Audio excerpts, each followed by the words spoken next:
$1 trillion or a 10,000 power level in the Dragon Ball universe. Which would you choose? Right now, my brother and I face this exact choice as transmigrators. We came from Earth to this parallel world. Since I loved the Dragon Ball anime, I knew a 10,000 power level meant I could easily rule the galaxy. Mastering the solar system would be a breeze. So I chose the 10,000 power level without hesitation. Just as I reached out to tap the futuristic screen in front of me, my parents suddenly lunged. They slammed me onto the floor, screaming at the top of their lungs, "Aiken, you choose first." See, the thing is, my parents always favored Aiken since childhood, forcing me to yield everything. A malicious smirk spread across his face as he raised his finger to make his choice. He selected the option, laughing, "Obviously, I am taking the power level. The apocalypse is coming, and cash will be totally worthless anyway once the world ends. Even if I do not know this Dragon Ball world, it cannot be that bad. As for you, big brother, take your $1 trillion and feed the monsters." Like a good boy, right after Aiken tapped the terminal, he dissolved into blue light and vanished. I was left standing there holding the $1 trillion card. I left the house in despair. A month later, with the apocalypse looming and no 10,000 power level to protect me, I had to find a way to survive. I purchased an old abandoned prison and built a massive bunker. I spent a fortune stocking 50 years of food and buying advanced laser weapons developed by Longwell. And giant Gundams packed my vault. After spending all $1 billion, I started relaxing. I assumed my brother, with his 10,000 power level, was dominating the earth. But 3 years later, he knocked on my heavy shelter door. He had lost an arm and was dragging my mother's cold corpse behind him. After debating with myself, I opened the gate and let him inside. But I never expected that right after wolfing down a hot meal, he would draw a weapon and shoot me dead. As my vision faded, Aiken whispered in a dark, twisted voice, "What a joke that Dragon Ball world was. It is all a scam." When my eyes snapped open, I was back at the selection room 3 years ago. It was the same moment. My parents held me down tightly, forcing me to let my brother choose first. I saw Aiken, looking grim, instantly smash the $1 trillion button. He grabbed the bank card, packed up our parents, and walked away. Leaving our rundown apartment, he muttered under his breath, "That 10,000 power level is a complete trap. From today on, I am the wealthiest person alive." I stood there in complete shock. I could not understand how my brother, who had that 10,000 power level, failed so miserably. After standing there frozen for a second, I pressed the screen. Ding. Host chose Dragon Ball. The 10,000 power level will unlock after finishing 3 prerequisite missions. My current power level is 5. Teleporting now. With a flash of bright blue light, I materialized inside the classic Dragon Ball world I knew so well. Instantly, 3 prerequisite tasks popped into my mind. Task 1. Get Goku and Bulma together as a romantic couple in the primary timeline. Task 2. Prevent the tragic death of one-armed Gohan in the dark future timeline. Task 3. Help Lord Frieza grow 10 centimeters taller. When I read these, I burst out laughing. These are the 3 biggest regrets debated on internet forums back home. For someone clueless about the original show, these missions are completely impossible. No wonder my brother remained a weakling with a power level of 5, relying on a gun until his death, but I easily figured out a simple solution. First, I just had to prevent a young Goku from meeting Chi-Chi in this timeline. With all the shared adventures Goku and Bulma shared while hunting for Dragon Ball spheres, falling in love and starting a family would happen naturally. I immediately ordered hundreds of adult photo books to give to Master Roshi, quickly becoming close friends despite our age gap. Then, I asked him to extinguish the Fire Mountain flames. This bypassed the entire Fire Mountain saga. Sure enough, thanks to my setup, they got married and eventually had son Gohan first, wrapping up my first mission. The system then sent me to the future timeline, where the next objective was even easier to pull off. If Gohan skipped studying, Cell and Boo would both cry. If this insanely talented Saiyan focused only on training, even the god of destruction Beerus would get pulverized. So I became Gohan's private tutor.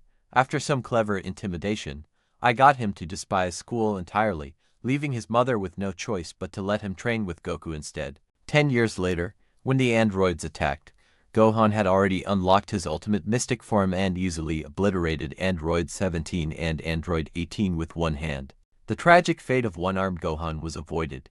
Now for the last quest, making Lord Frieza grow 10 centimeters taller. I had no idea how, unless I used the Dragon Balls. But while I was brainstorming, the system suddenly teleported me once again. When I realized where I was, I laughed out loud. The system had sent me back to Frieza's infancy, while he was still frozen on his home world. I chipped him out of the ice, tossed him in a pod, and launched him to Earth, making a legendary online meme a reality. Grandpa Gohan found baby Frieza in the woods. Under his warm, daily care, a well-nourished Frieza thrived, and by the time he grew up to adulthood, he stood 1.6 meters tall, eventually replacing Goku as Earth's hero. With all 3 trials finished, my real power was finally unlocked. I achieved my desired 10,000 power level and returned home. The instant the blue light vanished, an incredible, surging energy burst inside me, filling every single cell. Once the blinding flash cleared, I saw my familiar, run-down apartment room again. The glowing face of the watch on my arm showed we had exactly 30 days before the barriers shattered and the apocalypse hit Earth. No one had any idea what was coming. The invaders' strength remained a mystery. Even though my 10,000 power level was easily enough to destroy a planet, a multi-dimensional invasion cannot be fought alone. If Earth's nations stay divided, we will get wiped out one by one. After considering my options, I drew up a strategic defense plan. Use my absolute power to intimidate the world, take control of all arsenals, make Dragon Country our core fortress, and unite all forces to build a united army capable of fighting this invasion. With my plan ready, I kicked off the floor, using Bukujutsu to blast through the clouds like plunging like a meteor straight toward the UK's Black House. I covered tens of thousands of kilometers in minutes. Their entire air defense system was completely useless against me. Countless missiles soared up toward me. I simply waved my hand, and a blast of chi crushed them to dust, sending my overwhelming pressure right down onto the Black House. Inside the meeting room, Chuan slammed the table, yelling about sanctioning the Dragon Nation. Suddenly, the massive glass curtain wall shattered with a deafening crash. I floated in the center of the room, my radiating chi choking the breath out of the UK officials. "Who are you?" one gasped. "How dare you break in?"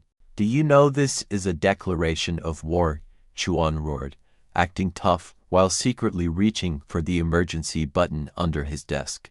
I didn't even bother wasting my breath on him. I looked up at the dome, raised my right fist, and let loose a condensed blast of chi with a deafening roar. I avoided releasing my full destructive power, yet precisely shattered the main structure. As bricks and rubble rained down everywhere, not a single person was harmed. This was the absolute control of my 10,000 combat power, and my warning to the UK amid the crashing stone. Chuan collapsed, his face pale, white as paper. He couldn't speak. "Inform the world," I commanded. "They must hand over all nuclear facilities to the Dragon Nation for unified management." My voice, laced with chi, vibrated in their ears. "Refuse, and you all die." Leaving the UK behind, I soared off toward the Bear Nation. Over the Kremlin Square, Apu was reviewing his troops. Spotting me overhead, he ordered his anti-aircraft guns to fire. The Bear Nation's artillery was heavy, far more powerful than the UK's, yet they couldn't even graze my clothes. Flicking a tiny spark of chi from my fingertip, I shattered the Kremlin spire. My crushing chi blanketed the square. Weapons slipped from the soldiers' hands as they collapsed, unable to stand. Apu was a tough man, but he knew when to yield. Facing absolute power, he didn't hesitate, instantly agreeing to surrender his nuclear facilities. "I know you have ambitions and conflicts, but in 30 days, Earth faces an unprecedented crisis," I told him, my tone freezing.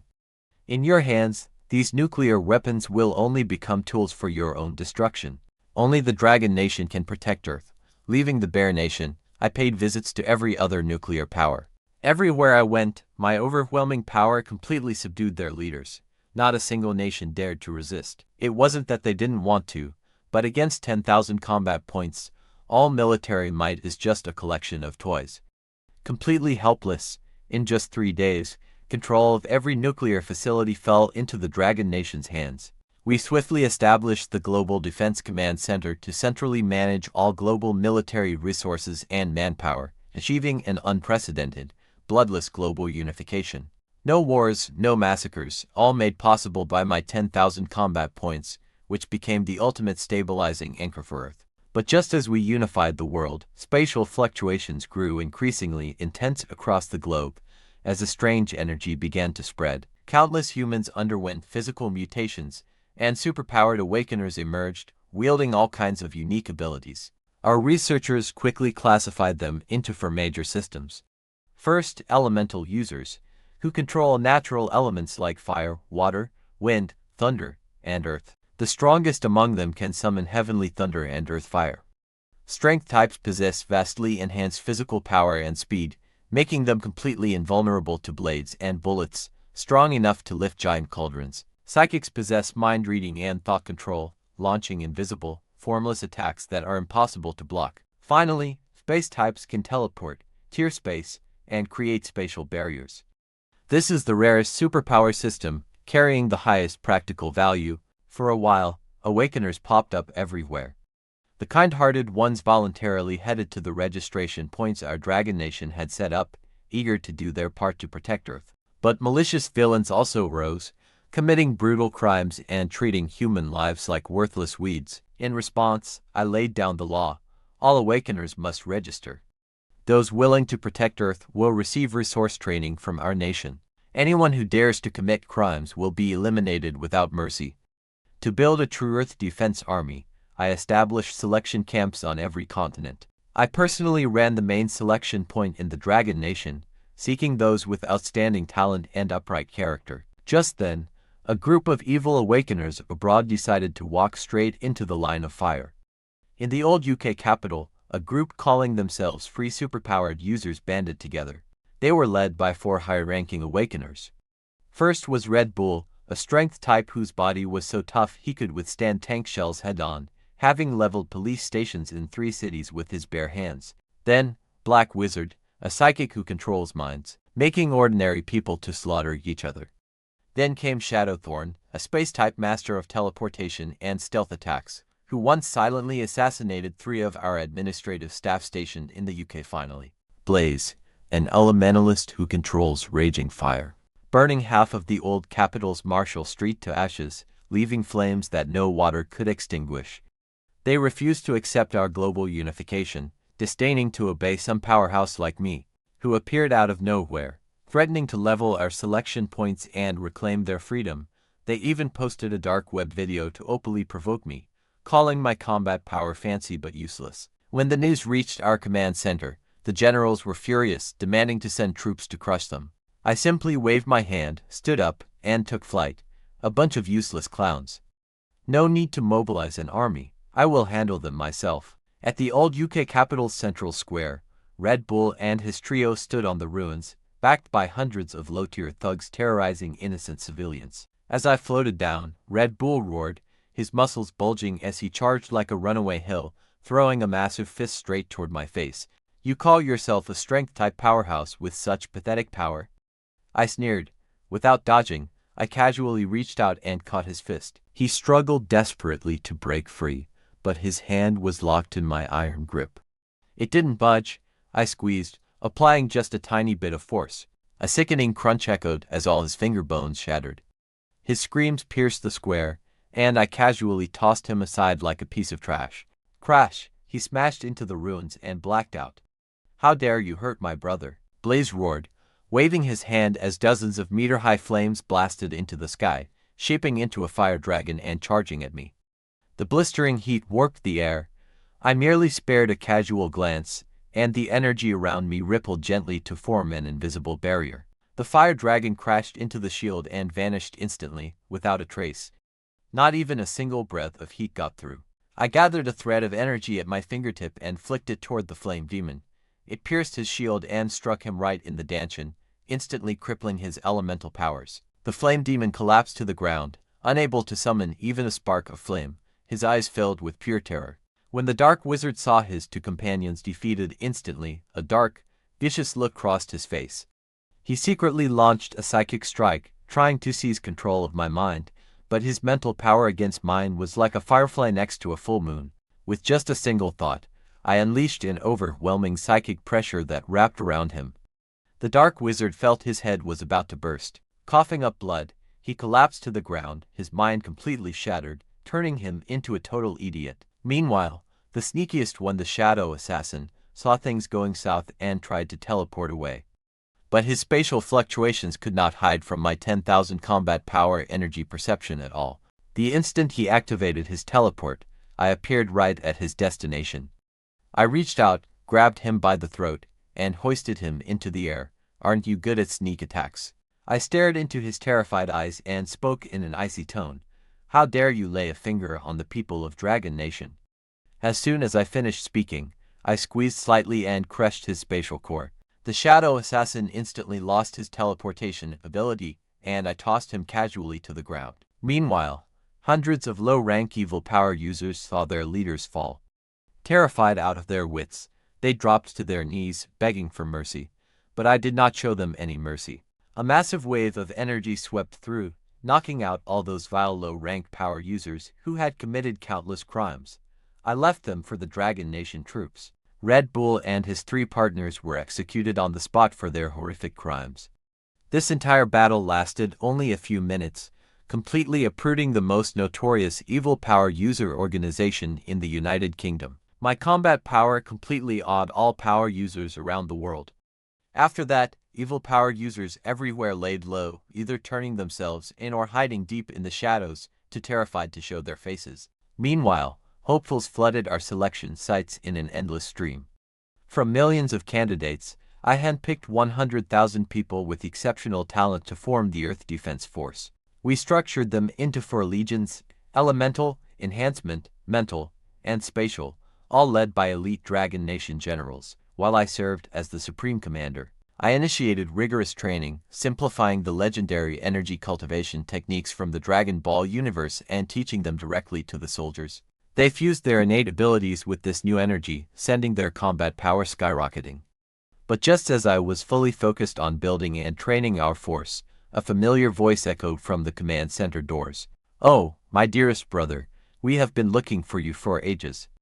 I spun around and saw my brother, Chen, standing at the entrance with our parents. Mom and Dad looked a bit uneasy, but Chen wore an arrogant, entitled smirk. Instantly, bitter memories of my past life flooded my mind. My parents' favoritism, my brother's betrayal, the cold muzzle of a gun, and the despair I felt right before my death. My gaze iced over instantly. "What are you here for?" My tone was flat, carrying an icy, unmistakable distance. Mom hurried over, grabbed my arm, and forced a tight smile. "Ace, you have made it so big now. You are the global commander. Your brother wants to help protect the Earth, too. Since you have 10,000 combat power, can you give half to him? You are blood brothers, after all." "What is yours is his," Dad chimed in. "That is right, Ace. Shen is your own little brother.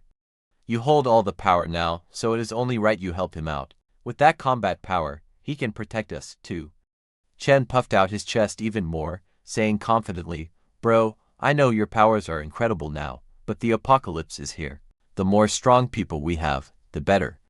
Give me 5,000 combat power. I won't hold you back. I can even help manage those power users later." Listening to them, I found it unbelievably ironic. In my past life, they held me down so Chen could choose first. In this life, I relied on my own abilities to earn 10,000 combat points and become Earth's guardian.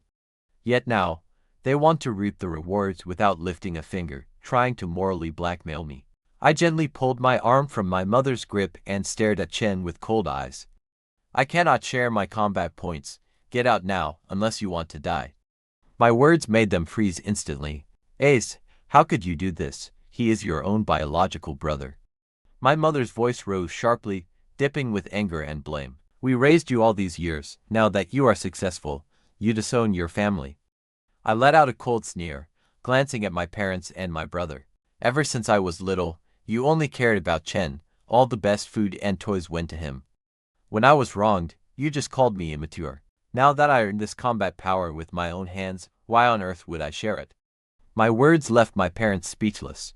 Chen's face darkened, looking as stormy and vicious as a gathering tempest. He glared at me with pure venom. "Fine. If you are going to be heartless, do not blame me for being ruthless. Keep your points. I have my own ways to survive. Just you wait. When the apocalypse hits, I will live a far better life than you." With that, he grabbed our parents and stormed out of the command center. After they left, My adjutant wanted to send men to tail them, but I stopped him. Leave them be, I told him. He cannot cause any real trouble. Once they left, Chen used his trillions of dollars to hoard survival supplies across the globe. Food, clean water, medicine, weapons, bought up absolutely everything that could be useful during the coming apocalypse. At the same time, he paid top dollar to buy up every dimensional energy detector globally, cornering the market. He even started pre-sales on the dark web, pricing the supplies and devices at exorbitant rates. He hoped to profit off the disaster, forcing everyone to beg him for help. He thought his plan was absolutely foolproof, but little did he know, with my 10,000 combat points sensory ability, his every move was under my direct control. I did not stop him because I thought his cheap little tricks were nothing compared to the looming dimensional invasion. If he could behave, stay out of trouble, and survive using the massive hoard of supplies he hoarded, then that is his own skill. But if he dares to use those supplies and devices to do evil, I will gladly put down another useless little clown. I looked out the window at the Earth Defense Force in their training, watching the spatial fluctuations intensify across the globe. I clenched my fist tightly. 30 days passed in the blink of an eye. The moment the dimensional wall shatters, I will use my 10,000 Dragon Ball combat points to protect this entire planet. Earth is no helpless lamb to be slaughtered. In the final seconds before the dimensional wall shattered, global spatial fluctuations peaked. Across our command center screens, red alerts flashed like crazy. Spatial coordinates around the globe were warping, rapidly collapsing. A mysterious, formless power turned into thick black fog, pouring from cracks in the sky to blot out the sun.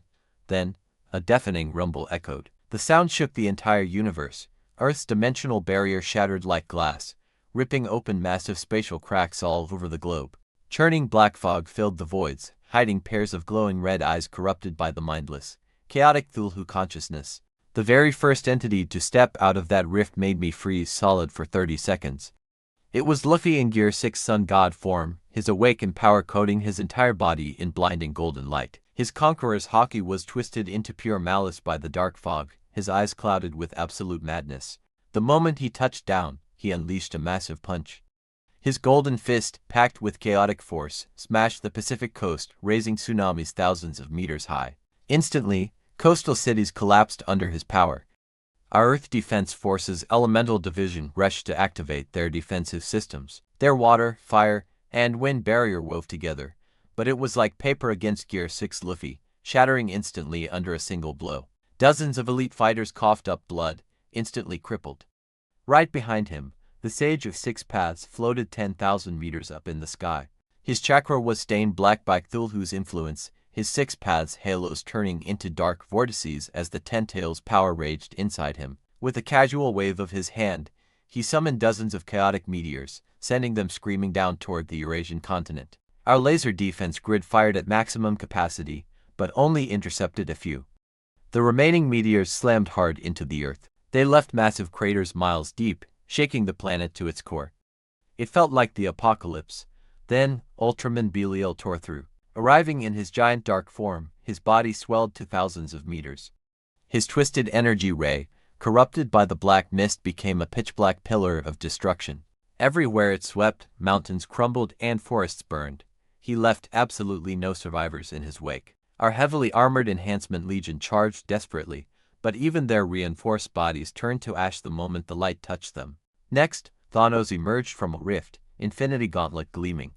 His purple skin was veiled in a thin layer of gray, chaotic mist. The Mind Stone's glow warped into blood red. With a sudden snap of his fingers, everything within 100 miles turned to dust. Cthulhu's madness twisted his obsession with balance into pure, global destruction. Finally, two corrupted figures stepped out from the Dalua universe. Tang San and Ziwu walked out side by side. Tang San's divine trident was now choked by corrupted blue-silver grass. Ziwu radiated a dark, vicious aura. Their divine powers were fully corrupted by the Cthulhu consciousness, leaving their eyes cold and empty of emotion. Only bloodlust remained. Tang Sen waved his hand, sending chaotic blue-silver grass surging across the globe like a tide, shredding everything in its path. Deep ravines tore through the earth. In just 10 minutes, our world plunged into a living hell. Even our highly trained forces felt helpless against these corrupted legends. Our superpowered legions fought back with everything they had, but we were completely outmatched. We kept losing ground as casualties mounted at a terrifying rate. On our defense screens, red warning alerts flashed nonstop. My generals grew pale but kept gritting their teeth, commanding troops to form a final wall of defense with their bare bodies. Meanwhile, I stood atop the command tower, unleashing my full 10,000 Dragon Ball combat points. A massive chi barrier flared, shielding our base. It absorbed the devastating shockwaves. Watching the chaos below, I remained calm. These enemies were incredibly powerful, but they had a flaw. Corrupted by the Cthulhu consciousness, they had lost their minds, fighting only on destructive instinct. That was their fatal weakness. Elemental Legion, fall back inland. Use the terrain for cover and summon thunder and fire to create an isolation zone. Enhancement Legion, team up with engineering, fire the laser cannons, and deploy the mechs. Hold Belial off, Psychic Legion, raise barriers. Disrupt the Sage and Tang San, Space Legion, you are with me. We are taking out those blue-silver grass roots. My voice, amplified by Chi, echoed across every global front line. Instantly, our panicked forces rallied behind my orders. Every legion moved into position, turning a hopeless slaughter into a fighting chance. I tapped my foot, activating instant transmission. In a flash, I appeared right where Tang San's corrupt grass was spreading. Gathering chi at my fingertips, I unleashed razor-sharp energy blades. The tangled mass of vines was sliced to pieces. My Space Legion followed right behind, using spatial cuts to destroy the roots. Seeing his defense shredded, Tang San's eyes flashed with malice. He lunged, swinging his chaotic sea god trident straight at me. The strike literally tore through space. I dodged, meeting his trident head-on with my iron fist. The collision exploded with a deafening boom. Shockwaves rippled out, throwing him back thousands of meters. I recoiled too, sizing him up, when a battered figure suddenly ran out. He sprinted toward Tang San from our command center. It was my younger brother, a Chen, who had somehow slipped past our lines. Clutching an encrypted metal box, he flashed a groveling smile and shouted, "Lord Sea God, I am here to cooperate with you. I know Earth's core defense secrets and hold the launch keys for half our nuclear arsenal. Just make me ruler of the command center. Lord of the Earth, I am willing to swear allegiance to you," I sneered inwardly. Even at this point, this pathetic fool is still looking for a cheap way out, trying to secure his power by teaming up with alien invaders. That metal box is a copied nuclear launch key from when he snuck into our command center. He literally holds the codes right now, ready to launch half of our nuclear arsenal. Tang San stared at the metal box in Akin's hand, a sick amusement flashing in his scarlet eyes, which were deeply corrupted by Cthulhu's dark consciousness. Though he has completely lost his mind, he still craves absolute control. To him, our nuclear weapons are just another weapon to exploit. Hand over the switch and I will spare your life. Tang San's voice was freezing, devoid of any warmth. Overjoyed, Akin immediately prepared to comply. He tossed the metal box to Tang San, groveling, "You are so wise, Lord Sea God." That Earth command center he cut himself off when his eyes drifted over to Ziwu, standing right beside Tang San. Spellbound by her beauty, he lingered for a few extra seconds, greed flashing in his eyes. That single glance sealed his fate. Tang San's face turned icy in an instant. Under Cthulhu's corrupting influence, his possessiveness had been twisted into something utterly monstrous. Ziwu was his ultimate trigger. Even a single extra glance was a death sentence. "You worthless ant, how dare you lay your filthy eyes on my woman?" The moment the words left his mouth, a pitch-black, solitary bamboo weapon manifested in his hand. It was the 10-year lonely bamboo, forged from his own spirit bone, now infused with chaotic, bone-rotting energy. Before Akin could even blink, the deadly stalk of bamboo had already torn straight through his chest. Dark, chaotic energy surged through him, shredding his internal organs to pieces. He stared down at the bamboo skewering his ribs, his eyes widening with absolute horror. He struggled to speak, but only managed to choke up a mouthful of black blood before his body collapsed, lifeless, onto the cold ground. It all happened in a heartbeat. Akin's parents, trailing right behind, watched the horror unfold. His mother collapsed instantly, screaming in agony as she threw herself onto his corpse. The father fell to his knees as well, pale and speechless. Only in this grim moment did they finally understand the truth about their son. The child they had spoiled for years was nothing but a fool driven by greed, and that greed had cost him his life. I stared at Akin's body, feeling absolutely nothing, just pure indifference. He carved his own path to hell the second he decided to sell out his own world to alien invaders. With the launch key in hand, Tang Sen gave a casual wave. Instantly, dozens of nuclear missiles roared out of their silos, targeting our primary defense lines. My eyes narrowed. In a flash, I teleported directly into the path of the oncoming missiles, condensing my chi into a massive, impenetrable energy barrier. They slammed into it and detonated. My shield didn't even flicker, absorbing every single shockwave. Not a single defender got scratched. Cheap tricks, I sneered. Gathering chi at my fingertips, I fired a volley of energy blasts straight at him.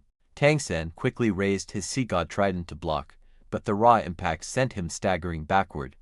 Spotting his opening, Ziwu activated her soft bone lock, lunging at me like a shadow. Her hands, surging with chaotic energy, could easily crush Diamond. I sidestepped her lunge and slammed my chi-infused fist right into her back, sending her flying. She crashed into the tangled blue-silver grass, coughing up blood. But as I clashed with the couple, a sudden explosion of chaos erupted on the other side. Ultraman Belial, in his dark arc form, was tearing through the mecha troops when his own dark energy and Cthulhu's corruptive power violently rejected each other. His massive frame convulsed. Pitch-black chaos and deep purple dark energy waged a violent war inside his body, sending him into a thrashing frenzy. The giant screamed, a world-shaking roar of agony that echoed across the planet. Cthulhu's mind tried to completely consume him, never expecting Belial's own dark power was rooted deep within his bones. His burning obsession to conquer the universe remained untouched, buried deep beneath the corruption. When the chaotic mist tried to wipe out his mind, that dormant obsession finally exploded. The crimson madness in Belial's eyes cleared, replaced by a sudden spark of pure awareness. He broke free, my universe the land of light gone. Belial roared in pure agony. His mind snapped back, flooded with visions of his home being obliterated by Cthulhu. The land of light was nothing but ash, his fellow warriors completely annihilated. All of this was Cthulhu's doing. His pain hardened into absolute fury, and right now, Thanos, also carrying Cthulhu's taint, was the perfect target. "You worthless trash, die," Belial screamed, his massive form expanding as he unleashed the full, terrifying limit of his dark arc state. His signature Deathium ray fired, completely cleansed of the chaotic black mist. Glowing a fierce, pure purple, the beam surged toward Thanos with world-shattering force. Thanos had been raising his gauntlet, using the Power Stone to shatter my Space Legion's barriers, when he saw Belial's sudden onslaught. Shock flashed across his face, before he sneered. The Power Stone flared with blinding energy, crashing head-on into Belial's devastating beam. The collision of these two godlike forces created a blast rivaling the Big Bang itself. 10,000 meters up, reality ruptured into a gaping black hole, swallowing the surrounding chaotic fog. Even Gear 6 Luffy, the Spirit Spear, and the Six Paths Sage were all shoved backward by the massive aftershock of their titanic clash as these two monstrous combatants Belial and Thanos collided in a spectacular duel. Belial's dark energy raged as he hurled Deathium rays and dark tornadoes in rapid succession, each strike capable of shattering worlds. Thanos countered using the Infinity Gauntlet, leveraging the Power Stone and shifting through space to redirect the onslaught. Using the Reality Stone, he neutralized every single blow. Their battle raged so fiercely that the skies darkened, and the sun and moon completely lost their light. The Earth's crust shuddered violently under our feet. Entire mountain ranges crumbled, and oceans breached the shorelines. "This is a golden opportunity," Belial regaining his senses as Thanos completely pinned down, giving me the ultimate chance to end the Mad Titan once and for all. His real threat lies in that Infinity Gauntlet, specifically the Power Stone. If I can destroy that core, his power will crumble. Without it, the remaining Gemps pose no threat to me. I quickly barked out orders to the Space Legion to deploy their spatial barriers to the maximum. Trap Tang Sen, his wife, and the Six Paths Sage, the Element and Enhancement Legions will hold off Six Paths Luffy. I lightly tapped my foot and activated Kudzu. Instantly turning into a stream of light, I bolted toward the battlefield where Belial and Thanos clashed. Thanos was entirely locked in a brutal duel with Belial. All his focus was on Belial. He never even noticed my arrival. When Belial spotted me closing in, a flash of wariness crossed his eyes, but he did not stop me. He just wanted to tear Thanos to pieces, even if it meant teaming up with me. Trash, your time is up, I shouted coldly, as all 10,000 points of my combat power surged into my right fist. My golden chi glowed with the force to shatter a planet, striking straight for the Infinity Gauntlet. Thanos sensed the lethal intent behind him. Shocked to his core, he tried using the Space Stone to teleport, but Belial's dark tornado trapped him. He could not budge at all. He could only desperately swing the Infinity Gauntlet back to block me, the Power Stone flaring wildly as it tried to withstand my maximum output. A deafening roar echoed through the cosmos. Instantly, the Power Stone's light flickered and dimmed. A sharp, crisp crack resounded. The Power Stone inside the Infinity Gauntlet shattered completely under my devastating blow. With its destruction, the Gauntlet's cosmic power plummeted instantly. Thanos screamed in agony as my chi completely shattered his entire arm, leaving it mangled and dripping with blood. Without the boost from the Power Stone, his body was crushed between Belial's dark magic and my powerful chi fist. Riddled with wounds, he faltered. I gave him no time to recover. Gathering chi at my fingertips, I fired a highly condensed golden bullet of energy straight for his forehead. This deadly blast packed all 10,000 points of my Dragon Ball power, easily enough to obliterate a star. Thanos tried using the reality and mind stones to distort it, but it shattered his defenses and pierced his forehead. A massive explosion erupted. Thanos' head blew apart violently. My chi disintegrated his body into ash, leaving absolutely nothing behind. The once unstoppable Marvel cosmic overlord had fallen for good. Upon his demise, the Cthulhu consciousness lurking inside the chaotic black mist unleashed a furious, earth-shaking roar. As that unspeakable power fluctuated, all the corrupted fighters felt their strength plummet. The brilliant golden aura around Gear 6 Luffy dimmed a bit. The Sage of Six Paths' chaotic chakra wavered, while Tang Sen and his wife's divine energy trembled. Belial watched Thanos turn to dust. The rage in his eyes cooled slightly. Giving me a silent nod, he transformed into a streak of dark purple light, shooting straight toward the rift in the sky. He wanted vengeance for the fallen Ultraman universe. I hovered 10,000 meters up in the air, watching Belial retreat. Looking down at our struggling guards and the corrupted heroes, determination flared within my soul. Thanos might be dead, but the war is far from over. The Cthulhu entity still lurks inside the cosmic rift, and these corrupted champions remain a massive threat to Earth. Seeing this, the weary guards erupted with renewed battle spirit, instantly combining the forces of our four legions to fight to the death. With their strongest leader, Thanos, now vanquished, Tang Sen and his allies are no longer a major threat. I stood 10,000 meters high, golden energy surging around me like waves. My voice, amplified by the vibration, echoed across the field. Space Legion, initiate full domain blockade. Let nobody escape. Element and Enhancement Legions, flank them. Psychic Legion, keep deploying barriers to disrupt their energy control.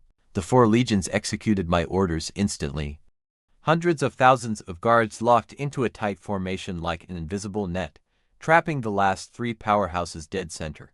First up was Gear 6 Luffy. His sun god Golden Light had severely faded, and his vicious conqueror's haki was also weakened. Still, he roared, swinging his divine soul spear as his massive golden fist slammed into the Enhancement Legion's defense with what remained of his chaotic power. But our soldiers had already fused raw energy with physical enhancement. Dozens of elite warriors lined up, projecting a dense, solid shield. At the same time, the Element Legion's lightning users summoned heavenly thunder. Massive, crackling bolts of lightning crashed straight down onto Luffy's outstretched fist. The raw electric shock froze him in place. Flashing right behind him, I gathered energy in my palm, a subtle yet incredibly potent force that slammed directly into his back. This impact completely neutralized his internal chaotic energy, instantly shattering his awakened Gomu Gomu no Mi form. Luffy shrank back to normal. The madness in his eyes faded, but he collapsed from total exhaustion before he could even register what happened. Space shackles bound him instantly. I wanted to spare him, but the lingering Cthulhu consciousness inside his body kept fighting. To eliminate all future risks, I condensed a sharp energy bullet at my fingertip and shot it through his forehead. The protagonist of One Piece, the Pirate King, fell on Earth's dimensional battlefield. Next up was Hagoromo Otsutsuki, the Sage of Six Paths. Deprived of chaotic energy, his Six Paths chakra was in complete disarray. His heavenly shock star summoning power was under 10%, leaving him to rely on basic jutsu. Seizing this window, the elite fighters of the Psychic Legion unleashed full-power mental blasts. Waves of invisible psychic energy pierced into the Sage of Six Paths' mind like needles, completely shattering his chakra control. Meanwhile, the Space Legion fractured the void around him, leaving him no escape, while the Element Legion's water and fire wove into a massive cage to trap him inside. I approached slowly, looking at this legendary creator god of the Naruto universe now roaring like a trapped beast. I felt absolutely no pity. The Cthulhu consciousness had thoroughly corrupted his soul. Even if we purged the chaotic energy, his mind was permanently ruined. Raising my hand, I unleashed a volley of sharp energy bullets that sliced the Sage of Six Paths' body into pieces, completely obliterating his corrupted soul. The Six Paths halo high in the sky vanished entirely. The absolute pinnacle of the Naruto universe had fallen. Finally, only Tang Sen and his wife, Siwu, remained. By now, Tang Sen's corrupted blue-silver grass on the sea god trident had withered. His divine the God King looked dim and lifeless, but his eyes still held bitter resentment, unwillingness, and a flicker of hypocritical malice. He knew there was nowhere left to run, yet he still tried to sway the surrounding guards with desperate words. I am the sea god of the Daoluo universe, you lowly earth ants, how dare you oppose me? Let me leave, and I will grant you the gift of immortality. But push me too far, and I will detonate my supreme god origin, dragging this entire earth down to hell with me. I couldn't help but sneer at his empty threats. From start to finish, he never saw his own crimes. Corrupted by Cthulhu's consciousness, he slaughtered without mercy, and now he is at the end of his rope. Still, he tries to deceive us with hollow lies. That self-righteous face is far more disgusting than a proud villain. Tang Sen, you don't deserve to be called the sea god. My voice was ice cold as I stepped toward him. You use the Supreme God's power to slaughter wantonly, treating innocent lives like worthless blades of grass. Now you even threaten the entire planet. This makes you nothing but a pathetic coward. When Tang Sen realized his lies had failed, a flash of pure madness crossed his eyes. He raised his hand to detonate his Supreme God origin, but before he could complete the move, I was already standing right before him. I clamped my hand around his neck and hoisted him into the air. You don't even have the right to blow yourself up, I growled. Gathering energy at my fingertips, strands of golden light drilled into his body. First, they sealed away his Supreme God origin. Then, they shattered his meridians bit by bit, destroying his soul power and divine core. Tang Sen let out a blood-curdling scream as his body thrashed uselessly. I had no intention of ending his life quickly. I wanted him to suffer agonizing pain and pay dearly for the atrocities he had committed. With a wave of my hand, energy blades sliced through his limbs, severing his hands and feet. Then, I summoned the corrosive silk threads of chaos power to slowly eat away at his flesh, forcing him to feel his internal organs being gnawed to pieces. His screams echoed across the world, the madness in his eyes turning to sheer terror. Finally, he lost even the strength to cry out. Only his eyes glared at me, filled with absolute despair. When Ziwa saw Tang Sen being tortured beyond all recognition, profound grief flashed in her eyes. Ignoring her rapidly fading strength, she blurred into a dark shadow and lunged, trying to trap my neck with her soft bone lock technique. But to me, her power was no stronger than a child's. A casual flick of my hand sent her flying. She crashed hard to the ground, coughing up blood. I looked down at her as she lay crumpled on the ground. She was incredibly beautiful, and even in this pathetic state, her delicate features were striking. But more than that, I noticed the unusual connection between the Supreme God power inside her and Cthulhu's chaos energy. Unlike Tang Sen, whose origin was completely corrupted, her body still retained a pure, intact sample of chaos power with immense scientific value. With that in mind, I struck the back of her neck with a burst of energy, knocking her unconscious. But I spared her life. Meanwhile, Tang Sen, enduring endless agony, finally drew his last breath. His body was completely eaten away by the chaotic threads and dissolved into a puddle of black water. Not a single speck of ash remained. He suffered the most agonizing death of any invading enemy we have faced. By now, all the elite champions corrupted by Cthulhu's consciousness have been eliminated. The dimensional crisis on Earth is temporarily resolved, and the chaotic black mist hanging over the battlefield slowly drifted away. Sunlight broke through the heavy clouds, illuminating the ruined wasteland as hundreds of thousands of Earth guards erupted in cheers. Their celebratory roars echoed through the heavens, yet I felt no joy. Standing high in the sky, looking down at the ruined battlefield, my sense of dread only grew stronger. These enemies who invaded this time seemed powerful, but they were only mid-tier fighters from their respective worlds. If Cthulhu's consciousness summons immortal emperors or gods next time, from the Eastern cultivation universes, the three pure ones of the primordial universe, or the gods of destruction, and angels from the Dragon Ball universe, with my current power level of 10,000, I cannot resist them. The true root of this dimensional invasion remains the incomprehensible power of Cthulhu. As long as Cthulhu's origin remains active, Earth and the entire universe will never be safe. To end this dimensional crisis once and for all, the only option is to locate Cthulhu's source power and obliterate it entirely. With a wave of my hand, a gentle current of energy lifted the unconscious Ziwu and hovered her before me. After ordering the guards to clear the battlefield and repair our damaged planet, I brought her to the top-secret research lab of the Defense Command Center. This facility gathers the finest scientific minds from across the globe, utilizing the absolute best equipment of Dragon Country. It was built to analyze dimensional energy and Cthulhu's chaotic forces. Right now, Ziwu is our best asset for studying these dark powers. Lock her in the energy isolation chamber, extract the chaotic energy from her body, and blend it with the God King's power. Analyze the fluctuations and find clues to Cthulhu's origin. I ordered the laboratory director. I watched as researchers escorted Ziwu into the heavy isolation chamber, where countless thin energy probes pierced her skin to begin extracting samples. Complex data immediately began flashing across the monitors, showing the swirling patterns of chaotic energy and divine power slowly spreading over the screen. With the arrangements complete, I returned to the top floor of the command center, standing alone by the window, watching the city below slowly regain its life. I turned over every possible method in my mind to locate Cthulhu's source. That power thrives on chaos, hidden deep inside dimensional rifts. It could be anywhere in the cosmos, or buried in the folds between dimensions. Searching for it felt like looking for a needle in a haystack. As the days went by, our global defense forces helped Earth slowly recover. Ruined cities rose from the ashes, and wounded citizens received the critical medical care they urgently needed. The four elite defensive corps recruited and trained new troops around the clock, growing stronger by the day, while encouraging updates began trickling from the lab, one after another. Inside the chaotic power samples extracted from Ziwu's body, researchers discovered a strange spatial ripple. It did not originate from Earth, nor did it belong to the Daluo universe. It hailed from the deepest corners of the cosmos, carrying a unique frequency exclusive to Cthulhu's core power.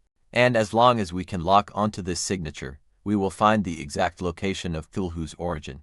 Just as the scientists were analyzing the coordinates to locate the source, a faint but highly stable dark energy signal surged from the deep cosmos, beaming straight into our command center's primary receiver. This particular energy signal carried the distinct, dark frequency of the Ultra Universe. It felt strangely familiar, and I recognized it instantly as Beelzebub's power. Immediately, I alerted the technicians analyzed the energy signal. Blurry footage flickered onto the screen. In the video, Belial's dark arc form was already heavily battered, his body covered in gruesome wounds. Surging, chaotic black fog swirled all around him, and right before him stood a massive, chaotic radiating and indescribable, terrifying power. Cthulhu's origin. Belial's voice, dripping with agonizing pain and rage, came through the signal. Cthulhu's origin lies deep in the cosmos, right at the center of the nebula eye. I used everything I had to lock its coordinates. My dark power is fading. Destroy it from avenge our universe. As the transmission began to cut out, Belial let out a final, piercing roar. His body collapsed into a dark purple beam of light, charging Cthulhu's origin, only to be instantly shredded by a chaotic tentacle and entirely erased from existence. But the coordinates he secured with his dying breath flashed clearly on our monitor, pointing to a location hidden deep within the Cosmos Nebulae. It is a region packed with the densest gas clouds in existence, experiencing the most violent spatial distortions in the universe. Belial, the infamous dark giant of our universe, was arrogant, reckless, and did terrible things his entire life.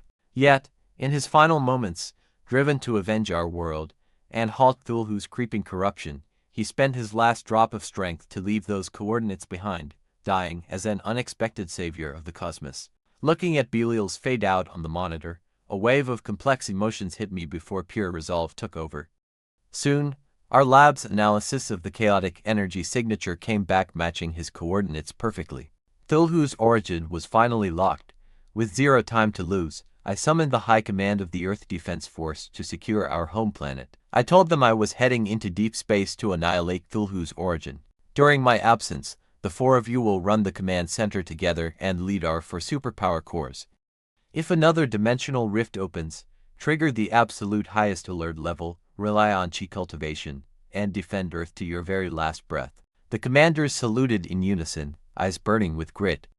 I gave a firm nod, feeling my chi swell like a rising tide. Unleashing my Wukong technique at absolute maximum output, my body dissolved into a golden streak of light, blasting straight up through the atmosphere and breaking free into the vast, silent void of deep space.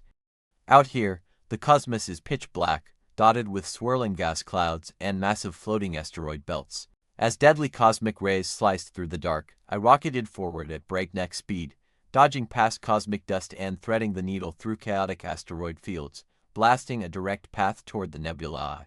I lost all track of time, watching the stellar clouds ahead grow increasingly dense, their colors weaving into a colossal, open, staring eye in the cosmic dark.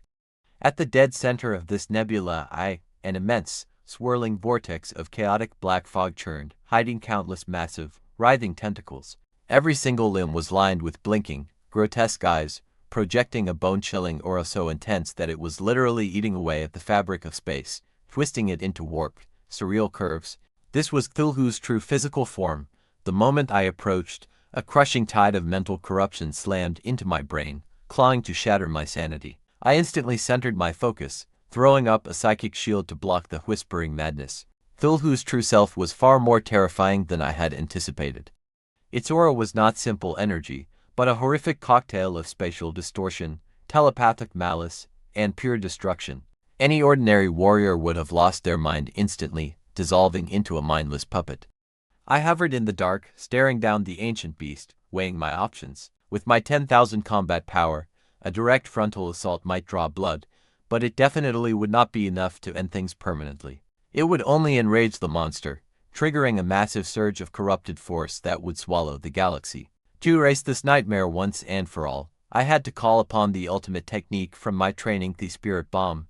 This legendary attack gathers the latent energy of every single living soul to create an unstoppable blast of pure light. Its potential is limitless, scaling with the scale of those who contribute. If I could unite the entire cosmos behind me, the resulting spirit bomb would easily obliterate Thulhu's core. Stealing my resolve, I closed my eyes and stretched my ki across the endless, silent reaches of space, sending out gentle, warm waves of energy to touch the minds of every living soul. I am Earth's protector, I projected. Right now, a cosmic horror threatens to corrupt our homes and devour our universe. I cannot do this alone. Please, lend me your strength. Help me purge this ancient darkness. My telepathic plea, carried on waves of pure ki, rippled out to the farthest edges of reality, reaching every single inhabited world in existence. Initially, billions of souls responded with fear and hesitation. But as they felt the creeping dread of Thulhu and recognized the absolute sincerity of my plea, uncountable worlds began to answer the call. Tiny, glowing filaments of life force rose from the soil of thousands of planets, uniting into a vast, colorful river of starlight. This celestial torrent flowed across the galaxy, spiraling directly into the palm of my hand. I could feel the sheer, throbbing weight of this collective focus swelling by the second. This was the pure, unyielding hope of every living thing, the very will of our cosmos. Opening my eyes, the sphere expanded, ballooning into a massive star spanning tens of thousands of kilometers. Its brilliant, white-hot light illuminated the dark corners of the deep space void, even forcing the creeping black fog of the nebulae to recede. Thulhu, your reign of terror ends now. I bellowed, pouring every ounce of physical power into my arms and hurled the colossal spirit bomb, packed with the cosmic life force of a billion worlds, directly at Thulhu's core. The massive sphere hurtled forward like a blazing sun tearing through the black fog. Sensing its imminent doom, Thulhu's core went wild, throwing up a wall of giant tentacles to halt the incoming blast. But backed by the collective will of the cosmos, those limbs were torn apart like wet tissue paper, instantly dissolving into harmless wisps of vapor and vanishing. The spirit bomb detonated against Cthulhu's core with an unimaginable, silent shockwave that shook space itself. Blinding light completely consumed the entire nebula as the chaotic dark fog was torn open and purified by the cleansing glare. Cthulhu's core shrieked in agony, a horrific sound full of unimaginable pain and rage, but its struggles were utterly pathetic against the combined energy of our entire cosmos. Bombarded relentlessly by the brilliant, burning spirit bomb, the vile core shattered, disintegrating into harmless, drifting soot before fading away. Finally, the corrupted ripples threatening our galaxy vanished from the nebula completely. Around me, the warped space begins to heal. The vibrant nebula drifts back into its peaceful, quiet state. Cthulhu's dark power is completely gone. I drift in the empty cosmos, watching the chaotic black mist dissolve as I breathe a heavy sigh of relief. In my hand, the spirit bomb slowly fades away. My inner energy is completely spent, and a heavy exhaustion washes over me. Yet, my heart is light. The dark Cthulhu contamination in this universe is finally gone. As the rift slowly seals itself, Earth and the wider universe are finally safe from that ancient terror. But just as I prepare to return home, I spot something. Out of the corner of my eye, I catch a glimpse of faint, chaotic ripples. They are shivering through space-time rifts in every dark corner of the cosmos. These tremors are not from my world. They bleed in from parallel universes. My heart sinks as the grim truth hits me. Cthulhu exists across reality. Its dark presence spans every alternate timeline. While I manage to purge this universe's source, countless other realities are still rotting under its toxic touch. They face brutal dimensional invasions, leaving innocent lives to perish in the bloody, chaotic slaughter. If I simply turn my back and let this continue, it won't be long before Cthulhu's power leaks back into my home world through these rifts. Everything I fought so hard to protect will be ruined. A fierce resolve burns inside me. Since I successfully crushed Cthulhu's dark source right here, and since I possess 10,000 points of combat power and can channel the cosmos' spirit energy, it is my duty to save those threatened realities. Earth's defenses are already locked down. The 4 elite legions can protect our home while I embark on a desperate journey across the multiverse. I will purge the remaining corruption and defend innocent lives. Without a second thought, I hurl myself toward the most stable rift I can find.